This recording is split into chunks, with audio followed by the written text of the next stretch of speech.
আজকে আমি যাচ্ছি এমন একটি বাংলো বাড়ি দেখতে, যেই বাংলোর নাম হচ্ছে হাতির বাংলো। আসলে কি হাতির বাংলোতে হাতিরা থাকে নাকি অন্য কেউ থাকে? চলুন দেখি, আপনাদেরকেও দেখাই।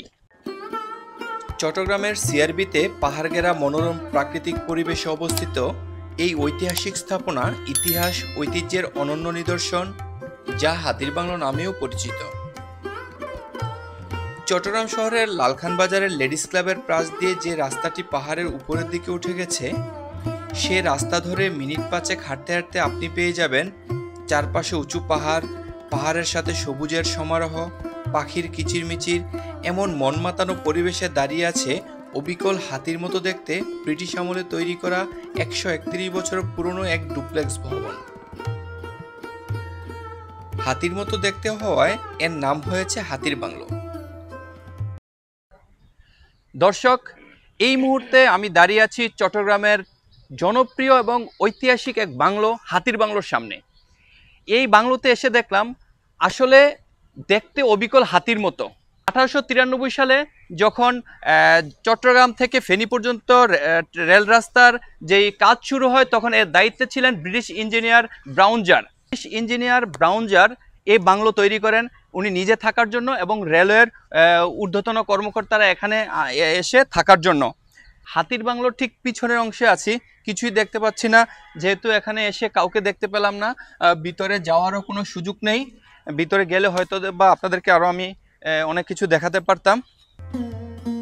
চট্টগ্রামের ইতিহাস ঐতিহ্যের অংশ এই হাতির বাংলো পড়ে আছে অযত্ন অবহেলায়। যে বাংলোটি ছিল ব্রিটিশ রেলওয়ের ঊর্ধ্বতন কর্মকর্তাদের বাংলো, কিন্তু কালের বিবর্তনে বাংলোটি আজ বসবাসের অযোগ্য। তাই বাংলোটি হারাতে বসেছে অতীত ঐতিহ্য। আজকে আমার সঙ্গী হয়েছেন আমাদের প্রিয় রফিকুল ইসলাম মিলন ভাই। মিলন ভাই, এই যে আপনি হাতির বাংলোতে এসেছেন, আসলে আপাত দৃষ্টিতে হাতির বাংলো মনে হলেও এই হাতির বাংলো ঐতিহাসিকভাবে কেন গুরুত্বপূর্ণ আপনার কাছে মনে হচ্ছে? আসলে হাতির বাংলোটি ঐতিহাসিকভাবে গুরুত্বপূর্ণ এই কারণেই, এটি প্রায় 131 বছর আগে ব্রিটিশরা নির্মাণ করেছে। আর এই বাংলোটি যদিও দেখতে জরাজীর্ণ, কিন্তু এত সুন্দরভাবে একদম পুরোটাই হাতির আদলে তৈরি করা হয়েছে। আমার মনে হয় পৃথিবীর ইতিহাসে কোথাও এই ধরনের বাংলো দেখা যাবে না, আর যে কারণে এটি ঐতিহাসিকভাবে আমার কাছে গুরুত্ব বহন করে। এই হাতির বাংলোর নিচ তলায় আছে 4টা রুম এবং উপরের তলায় আছে 1টা রুম। বাংলোটির সামনে এবং পিছনে মোট 12টি গোলাকার জানালা রয়েছে। হাতির সুরের আদলে বারান্দার দুপাশে আছে গোলাকার 2টি ছিদ্র, যা দেখতে হাতির চোখের মতো। বর্তমানে অযত্ন অবহেলায় দরজা জানলার অবস্থা খুবই জরাজীর্ণ। ভবনের দেয়াল জুড়ে শেওলা, খসে পড়েছে পলেস্তারা।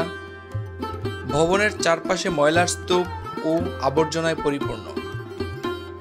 তবে আমি একটি কথা বলতে চাই, এই ধরনের যে ঐতিহাসিক নিদর্শনগুলি সরকারের অবশ্যই এইগুলি রক্ষা করা দরকার।